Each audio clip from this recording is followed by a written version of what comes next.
राध्या और प्रथम पूरे मित्तल परिवार के सामने कलावती और मोंटू को उनके किए गए कर्मों का एहसास कराने के लिए उन्हें अपमानित करते हैं। दोनों गुस्से से भरे हुए उनके सामने खड़े होते हैं। राध्या अपनी कुर्सी पर बैठकर कड़े शब्दों में कहती है, तुम दोनों ने हमारे परिवार को बहुत दर्द और अपमान दिया है। आज तुम्हें अपने की का परिणाम देखना ही होगा। मैं अपना बदला पूरा करके रहूंगी। जिस तरह तुम लोगों ने हमारे परिवार और मेरे साथ अन्याय किया था, उसी का जवाब तुम्हें मिलेगा। उसके बाद ही मैं तुम तीनों को पुलिस के हवाले करूंगी। राधा की यह बात सुनते ही कलावती और मोंटू के चेहरों का रंग उड़ जाता है। दोनों डर और घबराहट से एक दूसरे की ओर देखने लगते हैं। पूरे मित्तल परिवार के सामने उनकी सारी अकड़ गायब हो जाती है और उन्हें अपने के पर पछतावा होने लगता है। राधा अपनी कुर्सी से उठती है। पूरे मित्तल परिवार की निगाहें उसी पर टिकी होती हैं। सामने कलावती, मोंटू और बबलू खड़े होते हैं। अभी कुछ देर पहले तक जो लोग पूरे घर पर राज करने का सपना देख रहे थे, आज उनके चेहरों पर डर साफ दिखाई देता है। प्रथम शांत लेकिन सख्त आवाज में कहते हैं, आज फैसला गुस्से से नहीं, सच और कानून के अनुसार होगा। अब किसी की चालाकी नहीं चलेगी। राध्या गुस्से में कहती है, तुम लोगों ने हमारे परिवार को तोड़ने की कोशिश की, झूठ बोले, धोखा दिया और हमें बदनाम किया। आज पूरा परिवार तुम्हारा असली चेहरा देख चुका है। इतने में ओमकार जी सभी को शांत रहने के लिए कहते हैं। वे घर के बीचों बीच एक मेज रखवाते हैं। उस पर घर के असली कागज, बैंक रिकॉर्ड और वे सबूत रखे जाते हैं जो कलावती और मोंटू की साजिश साबित करते हैं। राध्या एक एक सबूत पूरे परिवार को दिखाती है। हर सबूत देखकर सभी हैरान रह जाते हैं।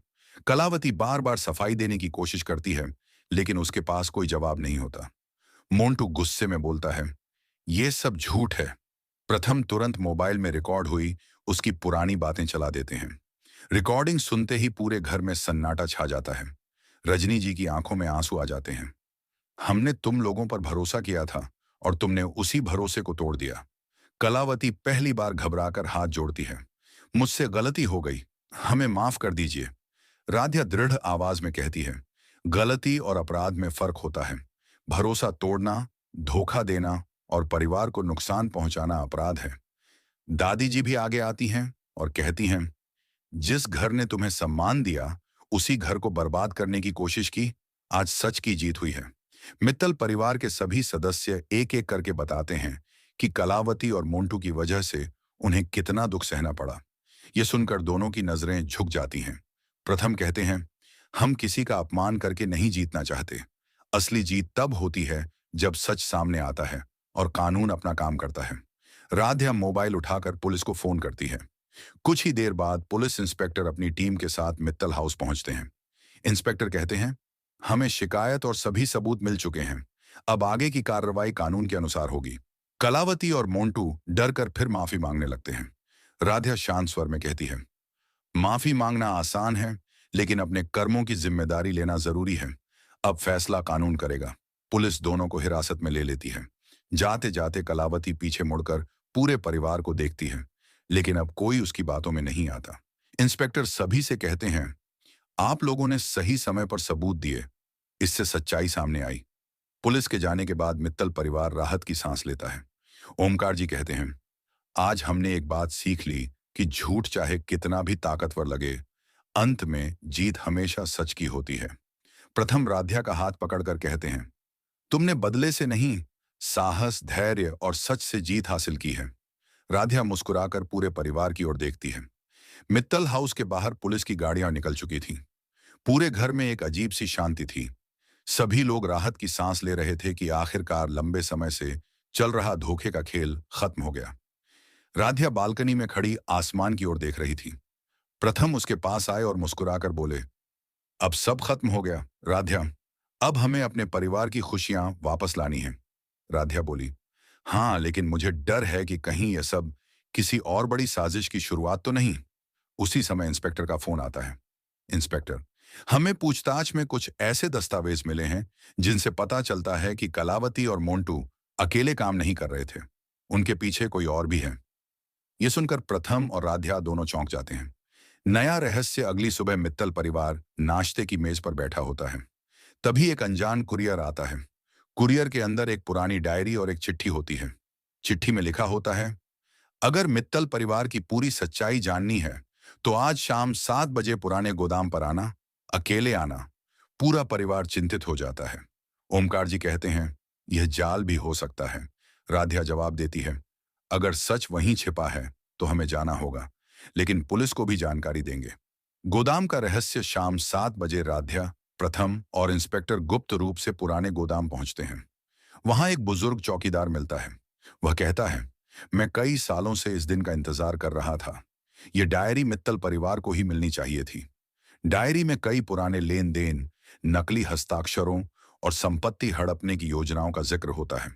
इंस्पेक्टर कहते हैं, ये सबूत एक पुराने आर्थिक अपराध की तरफ इशारा कर रहे हैं। अब इसकी पूरी जांच होगी। घर में खुशी की वापसी। उधर मित्तल हाउस में दादी जी पूजा रखती हैं। रजनी जी कहती हैं, बहुत दिनों बाद ऐसा लग रहा है कि घर में फिर से शांति लौट रही है। सभी सदस्य मिलकर हंसी खुशी भोजन करते हैं। प्रथम मुस्कुराकर कहते हैं, अब यह घर डर से नहीं, विश्वास से चलेगा। राध्या जवाब देती है, और कोई भी फैसला अब बिना सच जाने नहीं होगा। पूरा परिवार उसकी बात से सहमत होता है। चौंकाने वाला अंत रात को इंस्पेक्टर का फिर फोन आता है। राध्या जी, डायरी में एक नाम मिला है, और वह नाम सुनकर आप हैरान रह जाएंगी। कल सुबह हमें तुरंत मिलिए। फोन कट जाता है। राध्या और प्रथम एक दूसरे की ओर देखते हैं। अगली सुबह ठीक 10 बजे राध्या और प्रथम इंस्पेक्टर के कार्यालय पहुंचते हैं। इंस्पेक्टर मेज पर रखी पुरानी डायरी खोलते हैं और गंभीर आवाज में कहते हैं, डायरी में जिस व्यक्ति का नाम है वह कई सालों से पर्दे के पीछे रहकर लोगों को धोखा देता रहा है। हमें शक है कि उसी ने कलावती और मोंटू को भी उकसाया था। राध्या हैरान होकर पूछती है, क्या वह अभी भी आजाद है? इंस्पेक्टर सिर हिलाते हुए कहते हैं, हाँ, लेकिन ज्यादा समय तक नहीं। हमें कुछ और सबूत चाहिए। उधर मित्तल हाउस में पूरा परिवार बेचैन है। दादी जी पूजा कर रही हैं और सभी राध्या व प्रथम के लौटने का इंतजार कर रहे हैं। तभी एक अज्ञात नंबर से प्रथम के फोन पर संदेश आता है, अगर सच जानना है तो आज शाम पुराने मिल परिसर में आओ। पुलिस को साथ मत लाना। प्रथम तुरंत इंस्पेक्टर को संदेश दिखा देते हैं। इंस्पेक्टर कहते हैं, हम जोखिम नहीं लेंगे, आप सामान्य रूप से वहां जाइए, हमारी टीम पहले से आसपास रहेगी। शाम होते ही राध्या और प्रथम पुराने मिल परिसर पहुंचते हैं। वहां एक बुजुर्ग व्यक्ति उनका इंतजार कर रहा होता है। वह कहता है, मैं वर्षों से इस गिरोह के लिए काम करता था, अब अपने अपराधों का बोझ नहीं उठा सकता। मैं सच बताने आया हूं। वह कुछ पुराने दस्तावेज और रिकॉर्डिंग पुलिस को सौंप देता है। रिकॉर्डिंग से पता चलता है कि एक बड़ा आर्थिक घोटाला कई साल पहले शुरू हुआ था और कलावती तथा मोंटू केवल उसके मोहरे थे। इसी बीच असली मास्टरमाइंड वहां से भागने की कोशिश करता है, लेकिन पुलिस पहले से तैयार रहती है। इंस्पेक्टर ऊंची आवाज में कहते हैं, चारों तरफ से घेर लो, कोई बाहर नहीं जाएगा। कुछ ही देर में पुलिस बिना किसी गोलीबारी के उसे पकड़ लेती है। मित्तल हाउस में जब यह खबर पहुंचती है तो सभी राहत महसूस करते हैं। ओमकार जी कहते हैं, आज सच पूरी तरह सामने आ गया। रजनी जी भावुक होकर राध्या से कहती हैं, अगर तुम हिम्मत न दिखाती तो शायद हम कभी सच्चाई तक नहीं पहुंच पाते। प्रथम मुस्कुराकर कहते हैं, हमारी सबसे बड़ी ताकत परिवार की एकता है। इंस्पेक्टर अदालत में सभी सबूत पेश करते हैं। न्यायालय प्रारंभिक जांच के आधार पर सभी आरोपियों को न्यायिक हिरासत में भेज देता है और आगे की सुनवाई की तारीख तय होती है। कुछ दिन बाद मित्तल हाउस में फिर से खुशियां लौट आती हैं। सभी सदस्य मिलकर घर की नई शुरुआत का जश्न मनाते हैं। राध्या सबकी ओर देखकर कहती हैं, इस घर ने हमें एक बात सिखाई है, मुश्किलें चाहे कितनी भी बड़ी हों, अगर परिवार साथ हो और सच का साथ दिया जाए तो जीत निश्चित होती है। पूरा परिवार मुस्कुराता है। कैमरा धीरे धीरे ऊपर उठता है। तभी दरवाजे की घंटी बजती है। प्रथम दरवाजा खोलते हैं। बाहर एक वकील खड़ा होता है, जिसके हाथ में एक सीलबंद लिफाफा होता है। वकील कहता है, यह लिफाफा आपके परिवार के नाम है। इसे पढ़ने के बाद आपकी जिंदगी का एक और अनजाना सच सामने आने वाला है। राध्या लिफाफा खोलती है। अंदर केवल एक पंक्ति लिखी होती है, कहानी अभी खत्म नहीं हुई,